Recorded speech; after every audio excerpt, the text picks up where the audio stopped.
喺我之前兩條關於柏林嘅影片播出咗之後，紐約嘅華人社區領袖于金山先生特別同我講，佢早喺德國統一之前就已經去過西柏林，仲同我分享咗一個分裂時期嘅小故事俾我知道。我聽完之後覺得好得意，返屋企之後又揾咗資料，咁所以喺第3集開始之前，同大家講下當年嘅情況。柏林嘅地鐵喺第一次世界大戰之前就已經有㗎啦。雖然喺2戰期間被炸到好慘，但係戰後呢，好快又整返好，恢復運作。後來德國分裂成東德同西德，柏林亦都分為東柏林以及西柏林。但係開始嘅時候呢，兩邊嘅人仲可以自由往來嘅。一直到咗1961年，東德政府興建柏林圍牆，將整個城市夾硬分開咗，東西柏林從此徹底隔絕。當時個東西柏林各自管理自己嘅地鐵系統。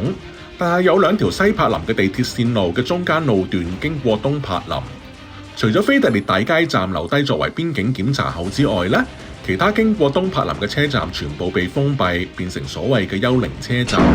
當年為咗俾列車能夠繼續通過呢啲路段，西柏林每年仲要俾東德將近2000萬馬克，所以當時嘅西柏林人坐地鐵嘅時候，會經過一個又一個黑蚊蚊、空蕩蕩嘅站台。冇乘客，冇燈光，成件事十分之詭異。除咗地鐵之外，我又揾到一啲關於當年柏林圍牆嘅資料。柏林圍牆全長大約155公里，將整個西柏林圍住。當時興建嘅時候，完全唔顧當地居民嘅生活，所以好多嘅家庭呢，因此被迫分離。喺柏林圍牆將城市分開嘅28年期間，大概有1萬個東柏林嘅居民嘗試逃亡。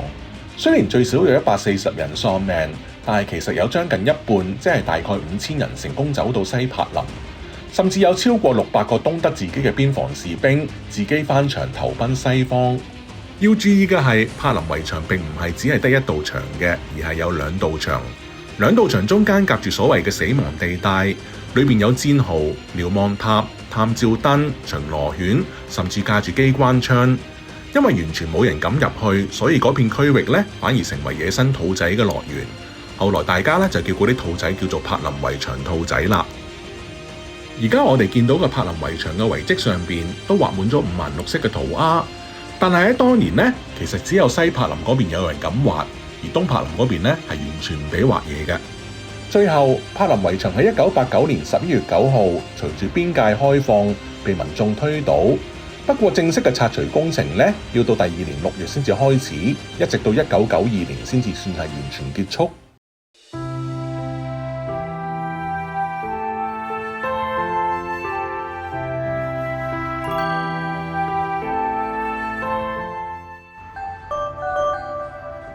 今日呢，我就自己開車嚟到柏林以南嘅呢個小城市波茨坦。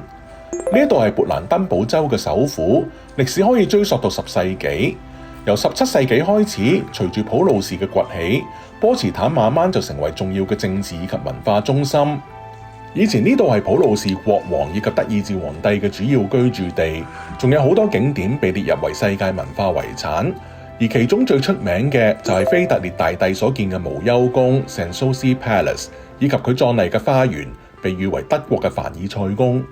1945年7月喺德國投降之後呢，美、英、蘇3國嘅領袖就喺呢度召開咗波茨坦會議，討論戰後歐洲嘅新秩序。同年7月26號，美國、英國以及中華民國仲一齊發表咗波茨坦公告，要求日本無條件投降。波茨坦最出名嘅地標就係無憂宮 Sanssouci Palace。呢度係菲特烈大帝喺18世紀中期自己設計以及命人興建嘅夏宮。Sanssouci 呢個字喺法文裏邊就係無憂無慮嘅意思。顧名思義，呢度並唔係權力嘅象徵，而係國王自己放鬆以及享受生活嘅地方。雖然同凡爾賽宮相比，無憂宮嘅規模細好多，只有10間主要嘅房間，但係設計非常精緻優雅，充滿洛可可風格嘅輕盈以及華麗。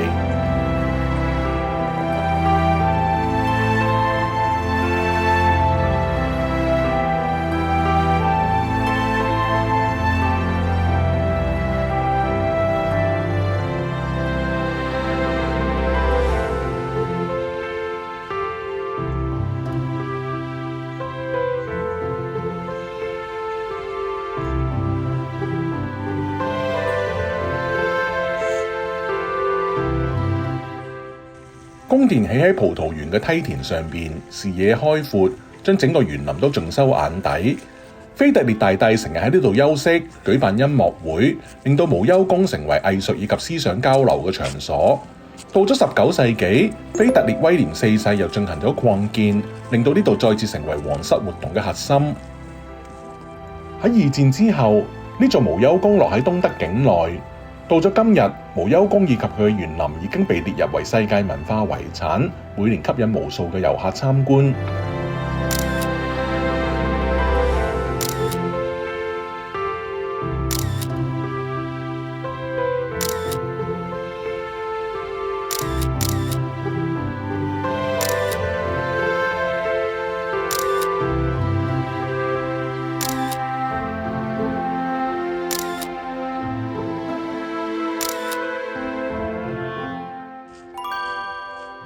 喺無憂宮嘅園林裏邊，有一座特別吸引人嘅小建築——中國茶屋 （Chinese House）。中國茶屋係腓特烈大帝喺1755到1764年之間興建嘅一座涼亭。當時歐洲流行中國風，所以佢就將樂可可嘅華麗裝飾以及一啲東方嘅元素融合埋一齊。牆壁以及啲柱上邊有啲馬騮喺度拉樂器、鸚鵡以及佛像等等嘅裝飾。整個建築充滿異國情調，成為咗園林裏面最有特色嘅地方之一。不過，18世紀嘅歐洲人對中國嘅了解依然有限，所以雖然叫做中國茶屋，但係望埋嚟咧，其實仍然都係有啲不倫不類嘅。裡面嘅雕像其實係以當地人做模特兒，所以個樣其實係典型嘅歐洲人，而且雕像着嘅衫帶住中東嘅風格，而唔係遠在中國嘅服飾。但係雖然係咁，中國茶屋依然展示出當時歐洲貴族對東方文化嘅幻想以及熱情。到咗今日，佢仍然係園林裏面最受遊客歡迎嘅景點之一。走咗入去就好似進入咗一個奇幻嘅想像中嘅中國。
喺園區入口附近，仲有另一個好值得參觀嘅地標——無憂宮風車。佢最早建於1737年，比無憂宮自己仲早咗10年。佢原本係一座柱式風車，但係後來逐漸損壞。到咗1787年，喺腓特烈威廉2世嘅支持之下，改建成為荷蘭式嘅風車，亦都即係今日見到個樣。喺2戰末期，呢一座風車被毀，直到1993年先至重建完成。而家佢成為文化遺產嘅一部分，裏邊仲有博物館，而遊客可以登上去俯瞰整個無憂宮園林嘅美景。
好啦，我而家咧又翻嚟柏林啦。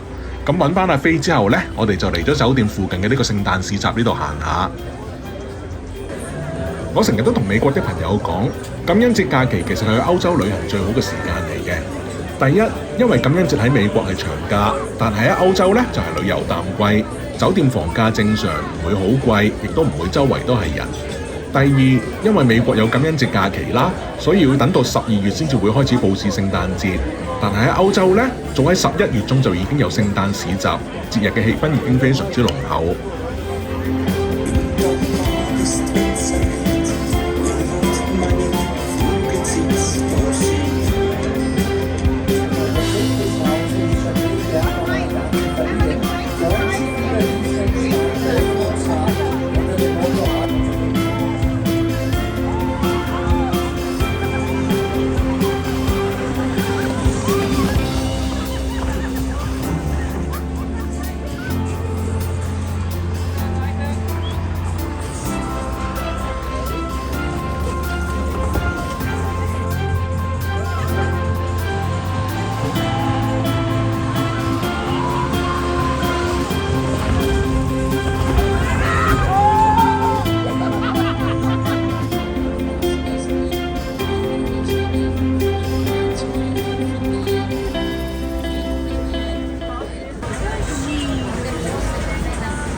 你得50啫喎。係咯。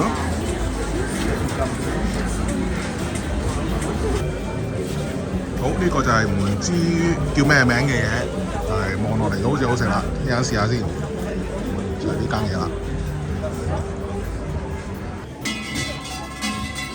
喺中歐以及阿爾卑斯地區，每年聖誕節嘅前夕，除咗和藹嘅聖尼古拉斯之外，仲有一個超恐怖嘅角色 Krampus。呢一隻 Krampus 有2隻山羊角、尖爪以及亂糟糟嘅毛，望埋嚟咧就好似一隻半羊半惡魔嘅怪物。喺傳說裏邊，啲乖嘅小朋友就會收到聖尼古拉斯送嘅糖以及禮物啦。咁但係啲曳嘅小朋友咧就會俾呢隻 Krampus 用木枝抽打，甚至俾佢捉入去麻布袋裏邊拖走嘅。喺奧地利以及德國嘅文化裏邊，每年12月都有一個叫 Krampus 樂嘅遊行，上百個年輕人會戴住木雕嘅惡魔面具、披獸皮、掛牛鈴，喺條街度又跑又叫，嚇到啲觀眾尖叫。啲觀眾有時仲會俾啲惡魔拉入遊行裏邊一齊行，啲氣氛又驚又好玩。